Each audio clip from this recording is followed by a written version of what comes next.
Sasto Tips Alpha.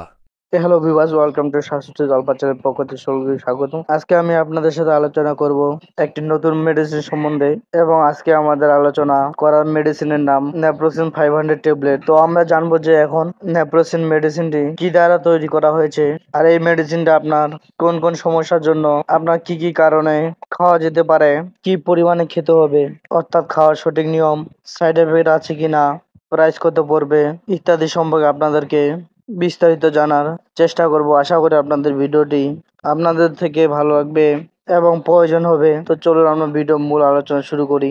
ভিডিওর প্রথমে আমি আপনাদেরকে এই নেপ্রোসিন ট্যাবলেটটি সম্পর্কে আপনাদেরকে জানিয়ে দিই। নেপ্রোসিন ট্যাবলেটটি প্রস্তুত করা হয়েছে নেপ্রোসিন মেডিসিন দিয়ে, যার প্রতিটি ট্যাবলেটে রয়েছে 500 মিলিগ্রাম সমপরিমাণ নেপ্রোক্সেন মেডিসিন। আর নেপ্রোসিন 500 ট্যাবলেটটি প্রস্তুত করেছে রেডিয়েন্ট ফার্মাসিউটিক্যাল লিমিটেড।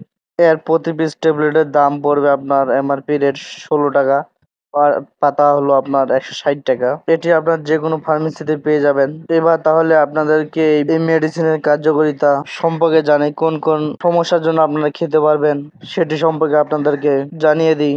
যদি আপনার তীব্র মাথা ব্যথার সমস্যা হয়, অথবা যদি আপনি দীর্ঘদিন ধরে বাতের ব্যথা সমস্যায় ভুগে থাকেন, তাহলে সেই ক্ষেত্রে আপনারা এই মেডিসিনটি খেতে পারেন। এবং বাতজনিত কারণে যদি শরীরের বিভিন্ন অংশে বিভিন্ন জয়েন্টে যদি আপনার ব্যথা করে, তো সেই ক্ষেত্রেও আপনারা এই মেডিসিনটি খেতে পারেন। এছাড়াও যারা মচকে যাওয়ার কারণে ব্যথা পায়, অথবা যদি কারো যদি শরীরে ব্যথা করে, সেটা জ্বরের কারণে হতে পারে বা শরীরে আঘাত পাওয়ার কারণে যদিও হয়, তাহলে সেক্ষেত্রে এই মেডিসিনটি খাওয়া যেতে পারে ব্যথার জন্য।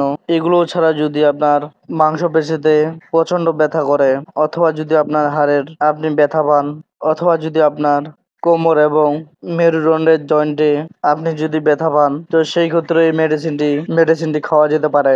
এবং এই মেডিসিনটি খুব ভালো মেডিসিন, যা আপনার সমস্যার খুব দ্রুতই সমাধান করবে। এবার তাহলে এই মেডিসিনটির খাওয়ার নিয়ম বা মাত্রা আপনাদেরকে জানিয়ে দিচ্ছি। সাধারণত প্রাপ্তবয়স্ক বা বয়স্ক যারা রয়েছেন তারা এই সকল সমস্যার জন্য প্রতিদিন একটি করে দিনে 2 বার খেতে পারবে।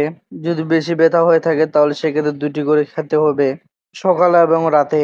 আর যদি ব্যথা কম হয়ে থাকে তাহলে এক বেলায় একটি মেডিসিনই যথেষ্ট। আর যাদের বয়স 12 বছর থেকে শুরু করে 18 বছর বা 20 বছর বয়স রয়েছে, তাদের জন্য নেপ্রোসিন 250 অর্থাৎ নেপ্রোসিন 250 mg ট্যাবলেট রয়েছে। তারা এই সকল সমস্যার জন্য প্রতিদিন সর্বোচ্চ 2টি ট্যাবলেট খেতে পারবে। যদি সমস্যা বেশি হয়ে থাকে 2টি খেতে হবে, সকালে এবং রাতে। আর যদি ব্যথা কম হয়ে থাকে বা মিডিয়াম পর্যায়ে থাকে, তাহলে শুধু এক বেলায় একটি ট্যাবলেট খেলেই যথেষ্ট। আর যদি বাচ্চার 10 বছর বয়স কম হয়ে থাকে কিংবা 2 বছরের বেশি, তাহলে তাদের জন্য রয়েছে নেপ্রোসিন সাসপেনশন। তো এই বয়সের বাচ্চাদের জন্য নেপ্রোসিন সাসপেনশন হাফ চামচ করে একদিনে 1বার অথবা 2বার খেতে হবে। এটি নির্ভর করবে বাচ্চার ব্যথার ওপর। তো সেই ক্ষেত্রে কিন্তু ছোট বাচ্চাদের ক্ষেত্রে ডাক্তারের পরামর্শ অনুযায়ী এই মেডিসিনটি খাওয়ানো প্রয়োজন। এবার তাহলে এটাও আপনাদেরকে জানিয়ে দিই, এই মেডিসিনটি আপনাদের খেতে হবে ভরা পেটে, অর্থাৎ খাবার খাওয়ার পরে। আর এই মেডিসিনটি খাওয়ার আগে অর্থাৎ খালি পেটে আগে আপনাকে একটি গ্যাস্ট্রিকের ওষুধ খালি পেটে খেয়ে নিতে হবে। না হলে এই মেডিসিনে কিছু সাইড এফেক্ট রয়েছে, যেমন পেটে ব্যথা, বমি বমি বমি ভাব, অথবা চুলকানি বা ফুসকুড়ি। এই সমস্যাগুলো দেখা যায়। এই সমস্যাগুলো যাতে না হয় তার জন্য আপনাকে আগে একটি গ্যাস্ট্রিকের ওষুধ খালি পেটে খেয়ে নিতে হবে। এখন আপনাদেরকে এই মেডিসিনটির গ্রহণের ক্ষেত্রে কিছু সতর্কতা রয়েছে, এটি জানিয়ে দিই।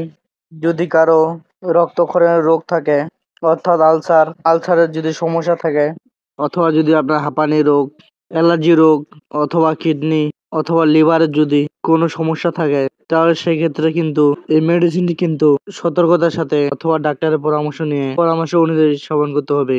ঠিক আছে, এই জিনিসটা অবশ্যই আপনারা মাথায় রাখবেন। এই সমস্যাগুলো থাকলে অবশ্যই ডাক্তারের সাথে পরামর্শ করে খাবেন।